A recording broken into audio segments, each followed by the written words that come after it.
అదే RTV app వార్తల్ని క్షణాల్లో చదివే అవకాశం ఉంటుంది. ఒక న్యూస్ పేపర్, ఒక టెలివిజన్ ఛానల్ మీ చేతుల్లో ఎప్పుడూ ఉంటాయి. సూడా చైర్మన్ గారికి, సిపిఓ గారికి, ఇక్కడ వచ్చినంత మీడియా మిత్రులు అందరికీ నమస్కారం. సో ప్రభుత్వం ఒక ఎల్ఆర్ఎస్ పైన ఇప్పుడు ఒక కొత్త నిర్ణయం తీసుకున్నది. సో దీని ప్రకారం ఇప్పటి వరకు ఎల్ఆర్ఎస్ అప్లికేషన్ ద్వారా క్రమబద్ధకరణకి అప్లికెంట్స్ ఎవరెవరు అప్లికేషన్ పెట్టుకున్నారో వాళ్ళకి ఇప్పుడు ఒక మంచి అవకాశం ప్రభుత్వం ఇవ్వాలన్నది నిర్ణయించుకొని ఇప్పుడు ఎవరైనా మార్చ్ 31 ఈ సంవత్సరం మార్చ్ 31 లోపల ఫీజు అనేది వాళ్ళు ఎంత ఫీజు ఉందో అంత కట్టిస్తే వాళ్ళకి 25% ఒక రిబేట్ అన్నది ఇవ్వడం జరుగుతున్నది. సో ఇప్పటి వరకు మనము చేసిన ప్రొసీజర్లో అంటే ఎవరెవరు ఆల్రెడీ దరఖాస్తు చేసుకుని ఉన్నారో వాళ్ళకి మూడు డిపార్ట్మెంట్ ఇచ్చి వెరిఫై చేయడం జరిగింది. దానిలో భాగంగా ఫస్ట్ ఒక L1 కేటగిరీలో టౌన్ ప్లానర్స్ ఉంటారు. సిమిలర్గా గ్రామ పంచాయతీ లెవెల్లో ఉంటే పంచాయత్ సెక్రటరీస్ ఉంటారు. సూడా లిమిట్లో ఉన్న గ్రామ పంచాయతీలో సెక్రటరీస్ ద్వారా L1 అప్లికేషన్ అనేది వాళ్ళ ప్లాట్కి వెళ్ళి ఒక యాప్ ఇవ్వడం జరిగింది ఎల్ఆర్ఎస్లో.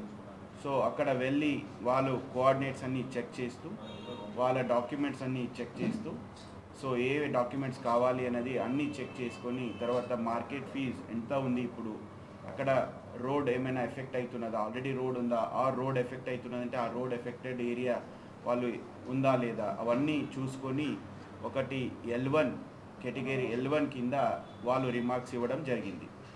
దాంట్లో భాగంగా పంచాయత్ సెక్రటరీసు, సూడా లిమిట్లో కూడా పంచాయత్ సెక్రటరీసు, మున్సిపాలిటీ లెవెల్లో టౌన్ ప్లానర్సు, వార్డ్ ఆఫీసర్సు, తర్వాత కార్పొరేషన్ లెవెల్లో కూడా టౌన్ ప్లానర్సు, వార్డ్ ఆఫీసర్సు ఇది చేశారు.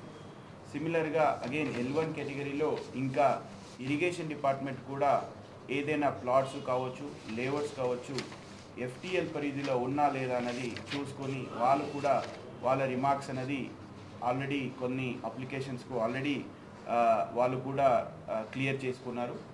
దాని భాగంగా ఐదర్ FTL లోపల ఉంటే అది రిజెక్ట్ అవుతుంది, FTL అవుట్ సైడ్ అంటే FTL లేదు, ఏం లేదు, క్లియర్ ఉంది అంటే వాళ్ళు అప్రూవ్ ఇవ్వడం జరుగుతుంది.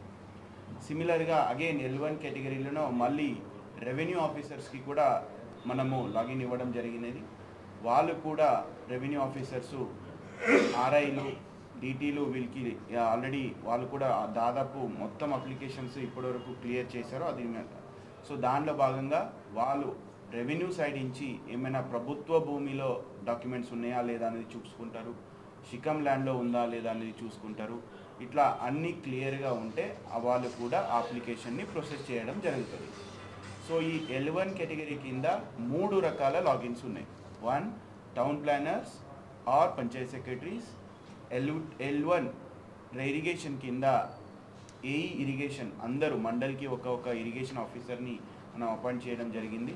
వాళ్ళు FTL ఉందా లేదా వాళ్ళు ఇరిగేషన్ రిలేటెడ్ డాక్యుమెంట్స్ అన్నీ చెక్ చేసుకున్నారు. సిమిలర్గా అగైన్ L1 కేటగిరీ కింద రెవెన్యూ సైడ్ నుంచి మన RIs కావచ్చు, DTలు కావచ్చు, వీళ్ళకి మనము ఒక్కొక్క మండల్కి 2-3 లాగిన్స్ ఇచ్చినాము విలేజ్ వైజ్గా. సో వాళ్ళు కూడా వాళ్ళ గైడ్లైన్స్ ఏమున్నాయో రెవెన్యూ సైడ్ నుంచి అవి అన్నీ చూసుకొని క్లియర్ చేయడం జరిగింది. సో వన్స్ ఈ L1 కేటగిరీలో క్లియర్ అయితే, అప్రూవ్ అయితే అది నెక్స్ట్ L2 కేటగిరీకి వస్తుంది.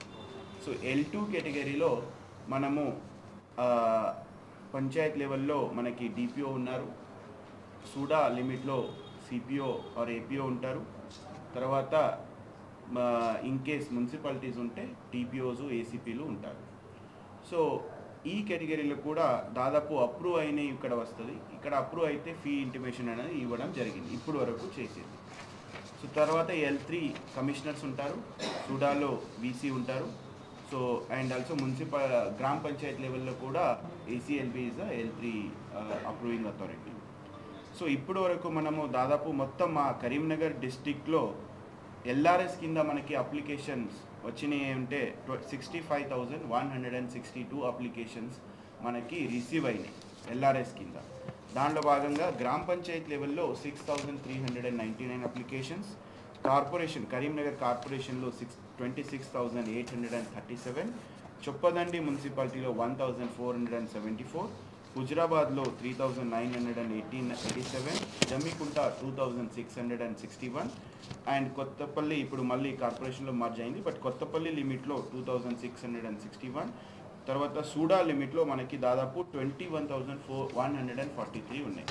సో అంటే దాదాపు మనకి 40% అప్లికేషన్స్ సూడాలో కూడా ఉన్నాయి కాబట్టి, సో సూడా నుంచి మనము ఇప్పుడు వరకు దాదాపు ఆల్రెడీ 3,000 అప్లికేషన్ వరకు అప్రూవ్ చేసుకున్నాము. కొన్ని డాక్యుమెంట్స్ లేవు, అటు ఇటు కొన్ని గ్యాప్స్ ఉంటే అరౌండ్ 559 అప్లికేషన్ షార్ట్ ఫాల్ చేయడం జరిగింది ఇప్పుడు వరకు. దాంట్లో ప్రొహిబిటెడ్లో 2,700 అప్లికేషన్ ఉన్నాయి సూడాలో. సో ప్రొహిబిటెడ్ అంటే అవి ఎఫ్టీఎల్లో ఉండొచ్చు, షికమ్ ల్యాండ్లో కావిన ఉండొచ్చు, ఇట్లా ప్రొహిబిటెడ్లో వచ్చినాయి. సో ఈ కేటగిరీలో ఇప్పుడు మనం అన్ని క్లియర్ చేస్తూ వెళ్తే 65,000 టోటల్ డిస్టిక్లో ఉన్న అప్లికేషన్లో ఓన్లీ ఇప్పుడు 16,000 అప్లికేషన్స్ పెండింగ్ ఉన్నాయి దాదాపు L1 కేటగిరీలో. ఇది కాకుండా మిగిలిన అన్ని అప్లికేషన్స్ ఆల్రెడీ క్లియర్ చేయడం జరిగింది. L2 లెవెల్లో కొన్ని 17,000 అప్లికేషన్స్ ఉన్నాయి, L3లో ఒక 300 అప్లికేషన్స్ పెండింగ్ ఉన్నాయి. సో ఫీ ఇంటిమేషన్ కూడా దాదాపు 7,000 అప్లికేషన్స్కి మనం ఫీ ఇంటిమేషన్ కూడా ఇవ్వడం జరిగింది ఇప్పుడు వరకు. బట్ మొన్న ఒక ప్రభుత్వ నిర్ణయం ద్వారా మళ్ళీ ఇప్పుడు ఏమైందంటే ఎవరెవరో అప్లికేషన్స్ పెట్టుకున్నారో వాళ్ళకి అదర్ దెన్ ప్రొహిబిటెడ్ ల్యాండ్లో ఉన్న అప్లికేషన్స్ అంటే ఎఫ్టీఎల్లో ఉండకూడదు, షికమ్ ఆర్ గవర్నమెంట్ ల్యాండ్లో ఉండకూడదు. ఆ డేటాని మనము షేర్ చేసాం ఆల్రెడీ సర్వే నెంబర్ వైజ్గా. ఇరిగేషన్ డిపార్ట్మెంట్ ఇచ్చి వాళ్ళు డేటా షేర్ చేశారు. తర్వాత రెవెన్యూ డిపార్ట్మెంట్ ఇచ్చి తహసీల్దార్స్ ద్వారా మనము రికార్డ్స్ అన్నీ సర్వే నెంబర్ వైజ్గా సేకరించి అది మనము ఆల్రెడీ CGGకి గవర్నమెంట్కి ఈ రికార్డ్స్ అనేది పంపడం జరిగింది. దాంట్లో వాళ్ళు చూసుకొని అదర్ దెన్ ప్రొహిబిటెడ్ ల్యాండ్లో ఉన్న అప్లికేషన్స్ ఏమేమి ఉన్నాయో దానికి ఆటోమేటిక్గా ఇప్పుడు అప్లికెంట్స్ లాగిన్లోనే ఫీ ఇంటిమేషన్ అన్నది ఆల్రెడీ జరిగింది. సో వాళ్ళు ఇప్పుడు ఆ ఫీ ఇంటిమేషన్ వెళ్ళింది కాబట్టి వాళ్ళకి మెసేజ్ ద్వారా వెళ్ళింది. తర్వాత వాళ్ళ లాగిన్లో కూడా ఇప్పుడు ఆ ప్రొసీడింగ్ అనేది జనరేట్ అయినా ఉంటుంది. సో ఇప్పుడు మార్చ్ 31 లోపల ఒక మంచి అవకాశం ఉంది. మార్చ్ 31 లోపల వాళ్ళు మొత్తం వాళ్ళకి ఎంత ఫీజు కట్టాల్సింది ఉన్నదో ప్రభుత్వానికి ఈ LRS అప్లికేషన్ని క్రమబద్ధీకరించని కోసం, సో వాళ్ళు కట్టిస్తే వాళ్ళకి 25% రిబేట్ అన్నది ఇవ్వడం జరుగుతుంది. తర్వాత ఇది అయిన తర్వాత again the same procedure of verification will be same. Again it will go on L1, L2 and L3. So L1 ద్వారా మళ్ళీ మనం చెక్ చేసుకుంటాము. ఏమైనా షార్ట్ ఫాల్ ఉంటే మళ్ళీ పునః పరిశీలిస్తాం, ఏమైనా ఇష్యూస్ ఉంటే. సో అప్పుడు మళ్ళీ బై కేస్ అవి చూసుకుంటాం. సో బట్ ఎవరైనా అప్రూవ్ అయినాయంటే డైరెక్ట్గా వాళ్ళకి అప్రూవింగ్ ప్రొసీడింగ్ అన్నది ఇవ్వడం జరుగుతుంది.